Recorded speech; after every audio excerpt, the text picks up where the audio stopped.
Добар ден и добре дојдовте во емисијата посветена на здравјето второ мислење. Денеска ќе зборуваме за деформитетите на стапалата. Инаку постојат бројни деформитети на стапалата кои не само естетски, туку ги има и функционални и анатомски, кои може да предизвикаат цела низа на проблеми, а како најчест проблем се рамните стапала.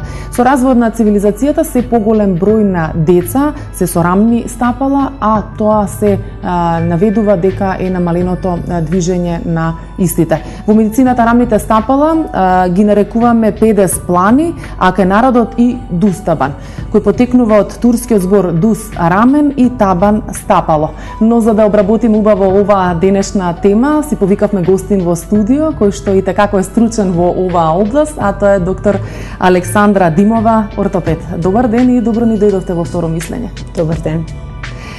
Доктор, како најчест деформитет на стапалото се јавува нели рамното стапало, па на почетокот да представиме што представува рамно стапало. Точно така, рамните стапала представуваат најчест деформитет на стапалата. Самото стапало е една сложена анатомска структура која што се состои од 33 куски и 100 зглобови, така да и анатомијата, а и биомеханиката на самото стапало е сложена. Тука делуваат бројни сили, имаме бројни мускулни, лигаментарни и тетивни структури и сето тоа во синергија со гравитацијата под која што всушност се развиваат долните екстремитети во еден исправен стоечки и оптеретувачки став на човекот, доведува до конечниот анатомски изглед меѓу другото на стапалата. Рамните стапала всушност представуваат состојба при која што имаме спуштање на сводовите на стапалата, пред се на надолжниот, но исто така и на напречниот свод на стапалата. Се должи на слабост на табанската мускулатура, како и на разноразни анатомски варијации во архитектурата на самата коскена градба на стапалото. Добро, зошто се појавуваат рамните стапала? Која е најчестата причина за појава на истота? Рамните стапала во денешната цивилизација стануваат се почеста форма на анатомска градба на едно стапало, затоа што пред се стапалото ја има изгубено антрополошки функцијата од претходно, која што била за фаќање на предмети. Тоа е едната причина, со тоа слабе самата табанска мускулатура. А второ, начинот на живот во современите општества веќе доведува до тоа да имаме помалку движење, помалку физичка активност, носење на разноразни типови на обувки кои не му погодуваат на развојот на стапалото и така натака, и заради тоа се доаѓа до тој зголемен процент на рамни стапала.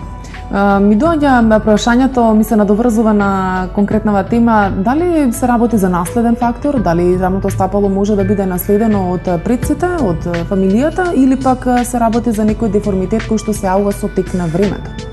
Така, рамните стапала може да бидат така наречени ригидни рамни стапала или флексибилни рамни стапала, каде што деформитетот е коректибилен.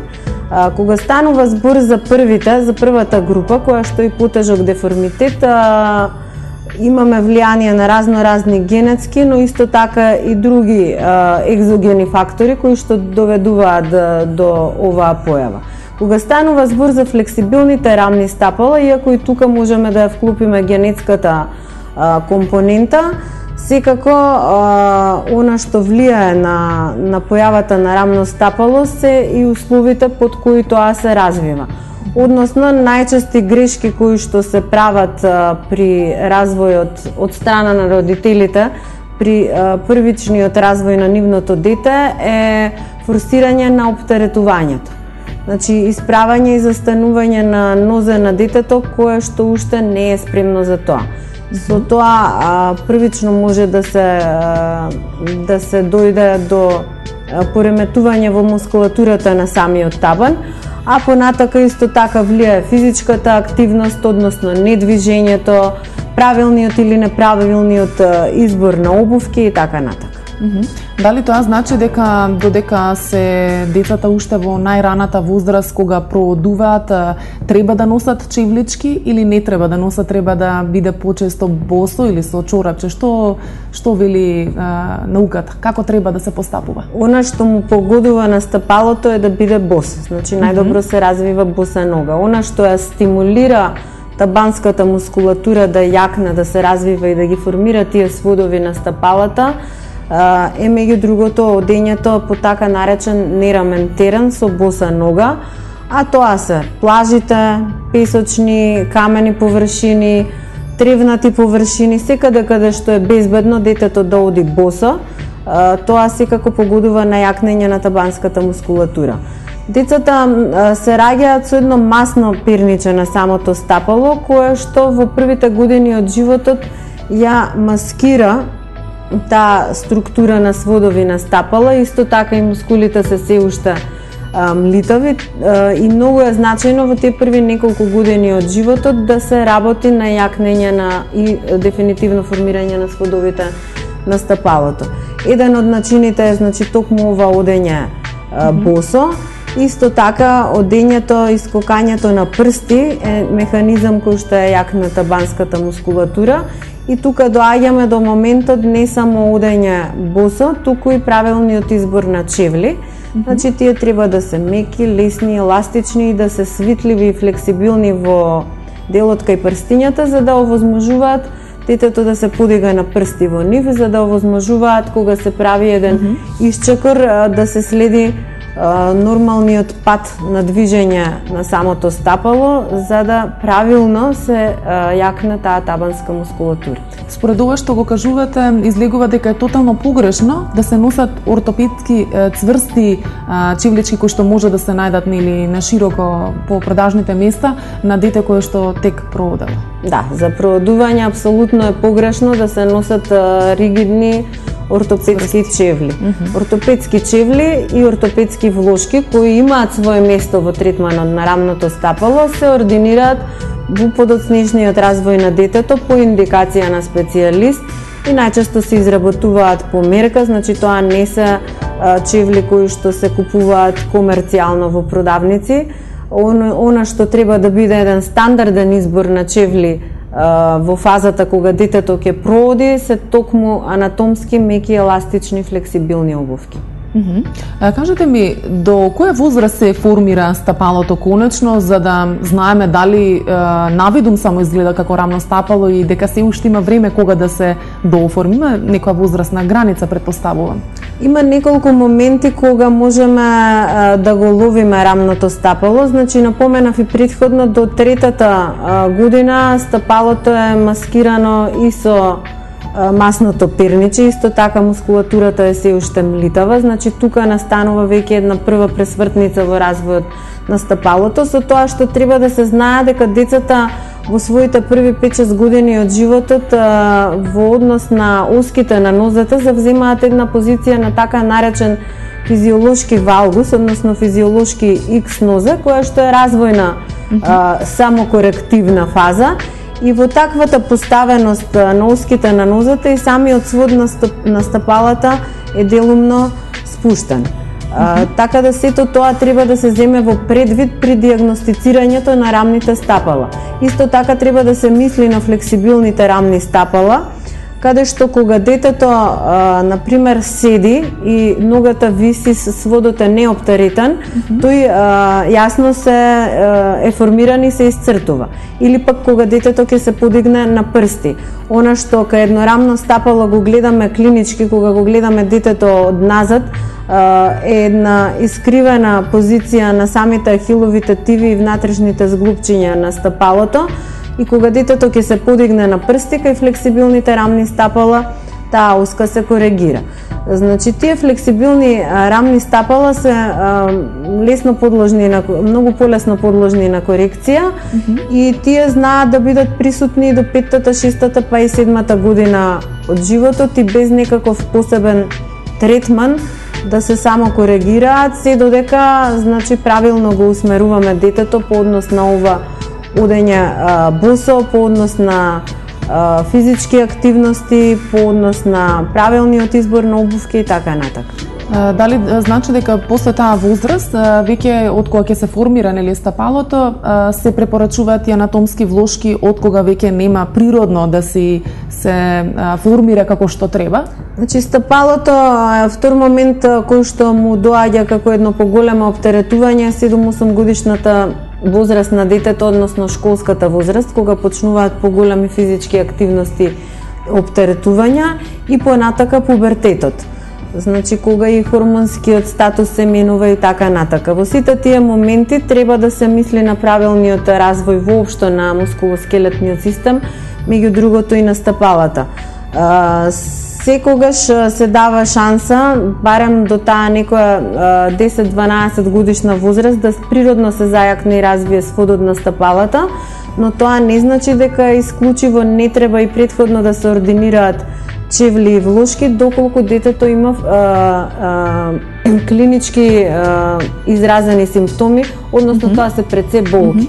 Значи тоа се болки, тоа е полесно заморување, тоа е жалење на затегање во мускулите на листот, во мускулите на стапало, трапавост, почесто паѓање и така натака. Кога сме веќе кај рамните стапала, може ли да ги поделиме на видови на рамни стапала? Па основната поделба е таа што и претходно ја напоменав, значи ригидни и флексибилни рамни стапала. Кај ригидните рамни стапала немаме корекција на спуштените сводови во ниедна позиција на стапалото и тие најчесто се должат и на кускени деформитети во самата архитектура на кускената градба на стапалото, додека пак кај флексибилните рамни стапала најчесто имаме слабост на мускулатурата и на лигаментарниот апарат на стапалото и заради тоа доаѓа до спуштање на сводот и тука имаме простор за корекција со јакнење на табанската мускулатура да постигнеме подигање на сводовите. Кој е првиот чекор на третирање на рамните стапала? Дали тоа се можеби вежбите кои што ги препорачуваат ортопедите? Токму така, не само што е првиот чекор, туку и воопшто во целокупниот третман кога се уклучуваат и други методи, самите вежби играат многу значајна улога, бидејќи тие се начинот да се зајакне мускулатурата на табанот. Значи вежбите ги има од различни типови, најчесто се тоа прилагодени и за возраста, значи кај помалите дечиња да биде тоа низ игра, низ забава, полесни вежбички има во текот на првата година и пасивни вежби што може да се прават како еден вид на физикална терапија, а понатака како нели одминува возраста на детето, има различни видови на вежби кои што се со цел да се зајакне табанската мускулатура, да се подигне сводот на стапалото. Постојат и посебно дизајнирани така наречени сетови за рамни стапала кои што ги произведуваат производителите на ортопедски помагала, кои што се во вид на различни предмети со нерамни површини, топчиња, ролери и така натака. Вежбите се состојат во користење на прстите на стапалото за фаќање на различни предмети, како џамли, како топчиња, удење по нерамни површини, удење на прсти, на пети, на внатрешни и надворешни рабови на стапалата и така натака. Кога сме веќе кај вежбите, предлагам тука да направиме еден пресек во емисијата и да видиме она кое што ние го подготвивме како вежби за рамни стапала.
Тоа беа вежбите кои што ние ги подготвивме за вас, а сега одиме со разговорот со доктор Александра Димова на тема рамни стапала. Нешто од дел објаснивме, меѓутоа и дојдовме до она моментот кога веќе некој има рамни стапала. Кои се потешкоти може да ги има овој човек или дете кој што има рамни стапала?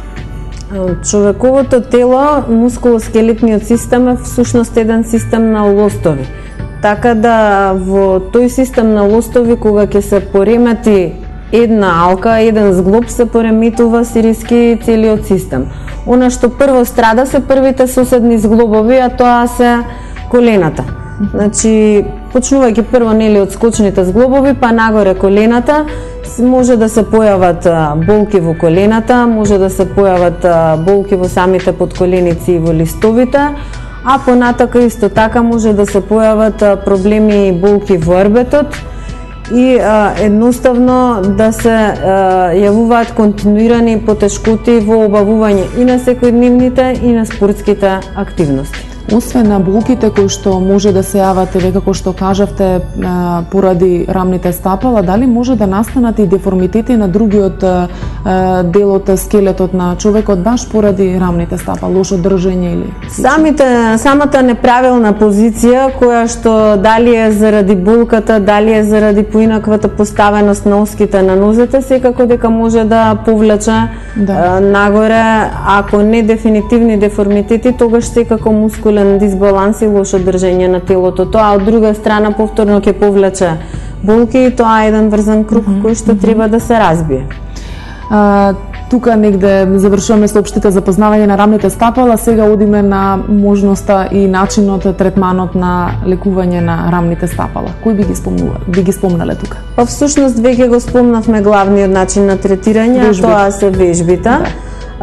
Вежбите се нешто кое што се комбинира, како што реков и претходно, и со другите методи на третман, а тука спаѓаат пред се ортопедските чевли, кои што се изработуваат по мерка или пак анатомски или ортопедски влошки кои што може да се вметнуваат во чевлите, да се менуваат во различни обувки и така натака.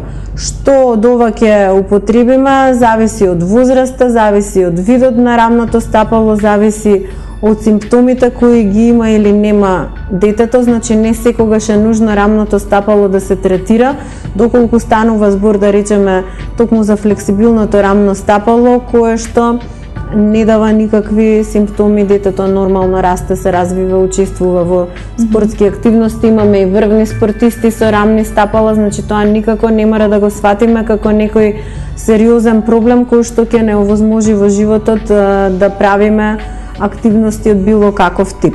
Доколку постојат изразени симптоми, како болки, како слабост, како неможност за изведување на одредени движења, доколку имаме затегање и затврднување на самите ахилови тетиви и така натака, секако дека ќе превземаме третман, чевли влошки во комбинација со вежби, а понекогаш, доколку е потребно, можеме да го вклучиме и хируршкиот третман како метод на избор во третирање и на ова заболување.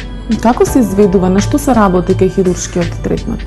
Зависно од проблематиката, значи може да делуваме на самите ахилови тетиви, можеме да делуваме на тетивите и мускулите кои што учествуваат во функцијата на движењата на стапалото и прстите на стапалото, а исто така кај ригидните рамни стапала можеме и коскени операции да изведуваме, кои што се посложени, каде што делуваме на тоа да се промени архитектурата на коските и да се моделира или формира тој свод на стапалата кој што недостасува, секако во комбинација повторно со мекоткивни корекции, односно делување на самите тетиви. Од кога веќе ќе се диагностицира дека потребен е хируршки третман, хируршка интервенција, самиот чин на оперативниот зафат колку е долг и колку трае опоравувањето од конкретниот? Многу е тоа индивидуално и зависи од типот на хирургија. Значи, хирургијата на рамно стапало, барем на овие простори, не е фреквентна и тоа е навистина резервирано за тешки случаи кои што се комбинација на проблеми, значи не се тоа само рамни стапало, типот на спуштени сводови, туку тука најчесто имаме и некакви невролошки проблеми, имаме комбинација на синдроми со други заболувања од кои што страда пациентот и така натака. Она што најчесто е всушност третман на рамните стапала во секојдневната пракса се вежбите и ортопедските помагала во смисол на чевли и влошки. Сега предлагам да видиме уште еден сет на вежби со ортопедски помагала, кои што гледачите ќе може да ги практикуваат и дома.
Веднаш после сетот вежби кои што можевте да ги видите со помош на ортопедските помагала, се враќаме повторно во студиото да ја привршиме денешната тема за рамни стапала.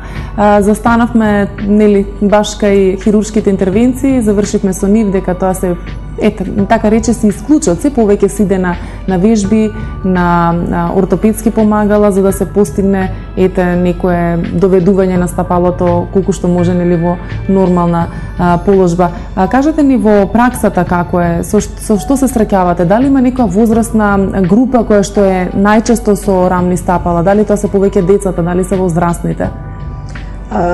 Децата после раѓањето до својата предшколска возраст подлежат на релативно чести рутински ортопедски контроли, така да од моментот кога детето ќе прооди и кога ќе почне да оптеритува, тоа го напоменав и претходно, значи долните екстремитети се дизајнирани да се развиваат под дејство на оптеретување и под дејство на гравитација. Значи текот кога детето ќе прооди, доколку не се работи претходно за некој вроден деформитет на стапалото, ние ќе почнеме да ги воочуваме и да очекуваме да почне да се развива дефинитивниот облик на стапалото. Токму во возраста кога детето стабилно ќе прооди, се закажува и една редовна рутинска ортопедска контрола, каде што ние го следиме и го анализираме одот на детето, анализираме како се поставени уските на нозете, како се поставени стапалата, како детето чекори,